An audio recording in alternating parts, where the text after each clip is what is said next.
Recently 3వ తారీఖు రోజున మనకు ఒక ఏనుగు మహారాష్ట్ర నుంచి ఏనుగు వచ్చి కొంచెం బీభత్సం సృష్టించి దానివల్ల ఇద్దరు చనిపోయినారు. అల్లూరి శంకర్ మరియు కారు పోషణ అనే ఇద్దరు చనిపోయినారు. అది దురదృష్టకరమైన సంఘటన. అటువంటిది మళ్ళీ ఎక్కడ జరగకూడదని మేము అనుకుంటున్నాము. దానికి సంబంధించిన అటవీ శాఖ తరఫు నుంచి ఒక్కొక్కరికి 10 లక్షల రూపాయలు అటవీ శాఖ తరఫు నుంచి వాళ్ళకు కాంపన్సేషన్ ఇస్తున్నాము. అది 3వ తారీఖున జరిగింది ఇన్సిడెంటు.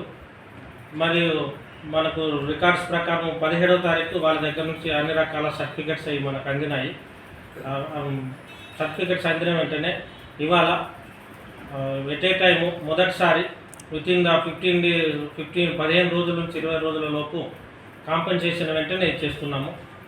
ఇద్దరికి 10 లక్షల చొప్పున 20 లక్షల కాంపెన్సేషన్ వాళ్ళకి అందజేస్తున్నాము. సార్ వాళ్ళు అడిగింది కదా 5 ఎకరాల భూమి ఒక ఉద్యోగం అడిగింది, అదని ఆచరణలో ఉంది.